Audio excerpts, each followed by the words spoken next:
উন্নত দেশগুলোতে নাগরিকের সকল সুবিধা একটি মাত্র পরিচয়ে যুক্ত থাকে, অথচ বাংলাদেশে এনআইডি কার্ড, টিন সার্টিফিকেট, স্বাস্থ্য কার্ড, সামাজিক ভাতা সবই আলাদা আলাদা। এই জটিলতা ভাঙতে বাংলাদেশ জামায়াতে ইসলামী প্রস্তাব করেছে ওয়ান কার্ড ওয়ান নেশন নীতি। এই একটি মাত্র কার্ডেই থাকবে এনআইডি, ট্যাক্স তথ্য, স্বাস্থ্যসেবা ডাটা ও সামাজিক সুরক্ষা সুবিধা। যোগ্যতা মাত্র একটাই, দেশের নাগরিক হওয়া। কোনো তদবির, স্লিপ বা নেতার দ্বারস্থ হতে হবে না।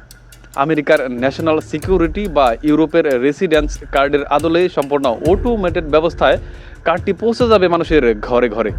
এতে দুর্নীতির সুযোগ থাকবে না, এটি কারো দয়ায় নয়, পাওয়া যাবে নাগরিক অধিকার হিসেবে। এবার বিএনপির ফ্যামিলি কার্ড ধারণাটির দিকেই তাকাই।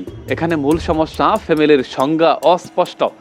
এক পরিবারে থাকে মা, শাশুড়ি, ভাইয়ের বউ, তবে কার্ডটি পাবে কে? কাকে দিলে কে অসন্তুষ্ট হবে? আর কে ঠিক করবে এই পরিবারের কর্তৃত্ব কার হাতে? এই দুয়াশাই দুর্নীতির প্রথম দরজা খুলে দেয়। জামায়াত প্রস্তাব করেছে ব্যক্তিকেন্দ্রিক নাগরিক কার্ড, যা স্পষ্ট ও যুক্তিসঙ্গত। বিপরীতে বিএনপির ফ্যামিলি কার্ড পরিবার কেন্দ্রিক হওয়ায় লিস্ট তৈরির সময় স্থানীয় নেতাদের আত্মীয় স্বজন ঢোকানো বা টাকার বিনিময়ে কার্ড দেওয়ার সুযোগ তৈরি হয়। জামায়াতের ওয়ান কার্ড নীতি স্বচ্ছ ও আধুনিক, কারণ এতে পরিবারের প্রতিটি সদস্য আলাদা করে অধিকার পাবে। আর বিএনপির কার্ড অনেকটাই পুরনো দিনের ত্রাণ কার্ডের মতো। ঝামেলা বাড়বে কিন্তু সমাধান হবে না।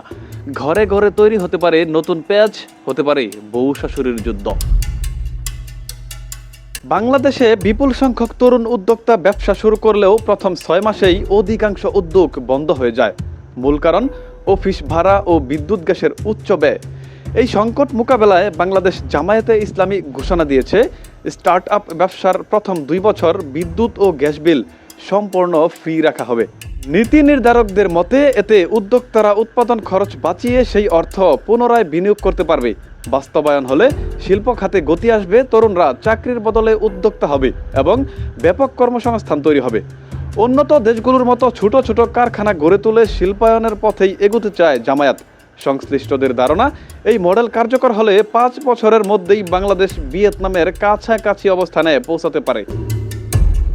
বিএনপি বেকার ভাতার প্রতিশ্রুতি দিচ্ছে, যা সমালোচকদের মতে দীর্ঘমেয়াদে মানুষকে নির্ভরশীল করে তুলবে।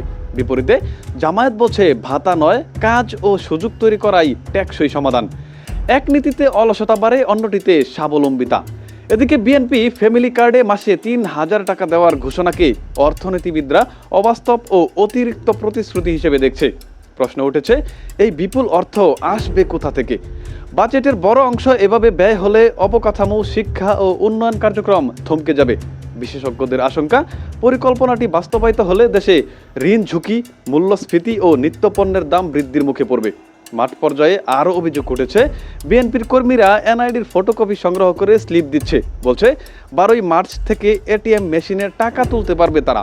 সমালোচকদের মতে এটি আগাম ভোট কেনার কৌশল। কার্ড দেওয়া না দেওয়ার নিয়ন্ত্রণ দলীয় প্রার্থীদের হাতেই থাকবে। ফলে কথিত ফ্যামিলি কার্ডকে রাষ্ট্রীয় নয় বরং দলীয় হাতিয়ার হিসেবে ব্যবহারের সংখ্যা বাড়ছে, যেখানে তদবির, মিছিল ও ঘুষের মাধ্যমে কার্ড পাওয়ার ঝুঁকি তৈরি হবে। সমালোচকদের মতে শুধু ফ্যামিলি কার্ড নয়, বিএনপির প্রস্তাবিত কৃষক কার্ডও একই পরিণতির দিকে যাবে। শুরুতে প্রলোভন দেখিয়ে ভোট নেওয়া হবে, পরে বছরের পর বছর মানুষকে নির্ভরশীল করে রাখা হবে। একটি কার্ডের পেছনে ঘুরতেই মানুষের জীবন কেটে যাওয়ার শঙ্কা রয়েছে। আরেকটি বড় বাস্তবতা হলো, জামায়াতের এসব দীর্ঘমেয়াদী ও কাঠামোগত নীতির প্রচার মাঠ পর্যায়ে তুলনামূলকভাবে কম। সাধারণ মানুষ অর্থনৈতিক মডেল নয়, চোখে দেখা নগদ টাকাই বেশি বুঝে। একদিকে বিএনপি তাৎক্ষণিক লোভ দেখাচ্ছে, অন্যদিকে জামায়াত দেখাচ্ছে শিল্পায়ন ও নির্ভরশীলতার পথ। বিশ্লেষকদের মতে দেশের মানুষের লোভের রাজনীতি নয়, বাস্তব ও টেকসই উন্নয়নের রাজনীতি বোঝার সময় এসেছে। মুক্তাকিন হুসাইন, দ্য লিজেন্ড নিউজ।